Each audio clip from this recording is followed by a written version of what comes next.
Sorry BJP Congress కలిసి బీఆర్ఎస్ని ఏదో ఇబ్బంది పెట్టాలి, ఇద్దరు కలిసి ఆడుతున్న మైండ్ గేమా అనేటువంటిది రవీంద్రరావు గారు అంటారు. రెండోది మరో పక్కన మాకేం అవసరం లేదు, అసలు బీఆర్ఎస్తో పనే లేదు అని బీజేపీ అంటారు. కానీ బండి సంజయ్ గారు ఒక వ్యాఖ్యలు హరీష్ రావు ఉద్యమకారుడని కామెంట్ చేయడం అనేటువంటిది, మరో పక్కన బీజేపీలో బీఆర్ఎస్ విలీనమవుతున్నటువంటి వార్తలు ప్రధానంగా పదే పదే ముందుకు వస్తున్నాయి. దీన్ని పొలిటికల్గా అడ్వాంటేజ్ తీసుకోవాలన్నా బండి సంజయ్ గారు ఎప్పుడు మాట్లాడినా బీఆర్ఎస్ పార్టీలో ఉన్నటువంటి హరీష్ రావుని ఇంతకుముందు స్టేట్మెంట్స్ ఏ రకంగా ఉండేవి, నిన్న ఇచ్చినటువంటి స్టేట్మెంట్ ఏ రకంగా ఉంది. హరీష్ రావు గారు ప్రజానాయకుడు, మంచి నాయకుడు, ఆయన వస్తే ఆహ్వానిస్తాము, కానీ ఆయన రిజైన్ చేసి రావాలని ఓ చిన్న రైడర్ పెట్టారు.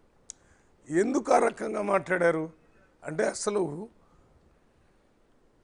మన హరీష్ రావు గారు ఆయనే స్వయంగా బండి సంజయ్ గారితో మాట్లాడారా, లేకపోతే బండి సంజయ్ గారి ద్వారా కేసీఆర్ గారు బండి సంజయ్ గారిని కలిసి ఆ రకంగా మాట్లాడమని హరీష్ రావు గారికి చెప్పారా?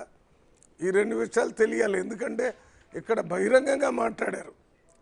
బండి సంజయ్ గారు మాట్లాడిన తాటికంత అక్షరాల్లో మొత్తం ప్రెస్లోను, మీడియాలో, ప్రింట్ మీడియాలో, ఎలక్ట్రానిక్ మీడియాలోకి వచ్చింది.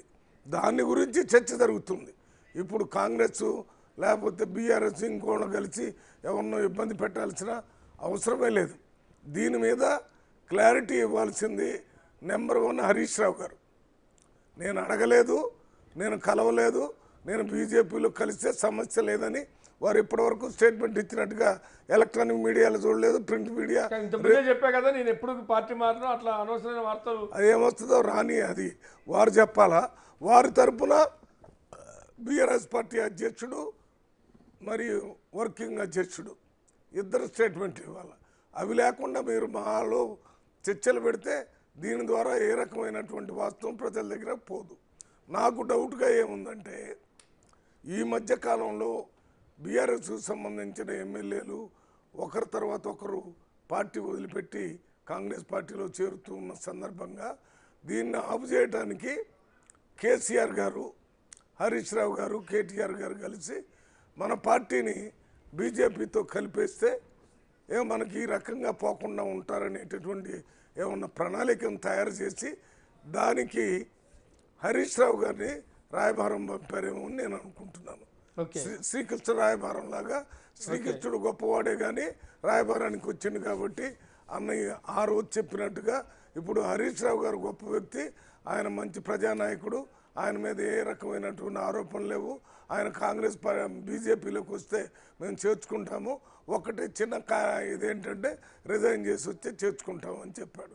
అంటే ఒక్క హరీష్ రావు గారే బీజేపీలోకి వస్తున్నాడా, అసలు మొత్తం బీఆర్ఎస్ పార్టీనే బీజేపీలో కలుపుతున్నాడు అనే దాని మీద కూడా మనకి చాలా అనుమానాలు ఉన్నాయి. దాని మీద క్లారిఫికేషన్ చేయాల్సింది బండి సంజయ్ గారు చెప్పాలా, దాని తర్వాత హరీష్ రావు గారు చెప్పాలా, కేటీఆర్ గారు చెప్పాలా, కేసీఆర్ గారు చెప్పాలా.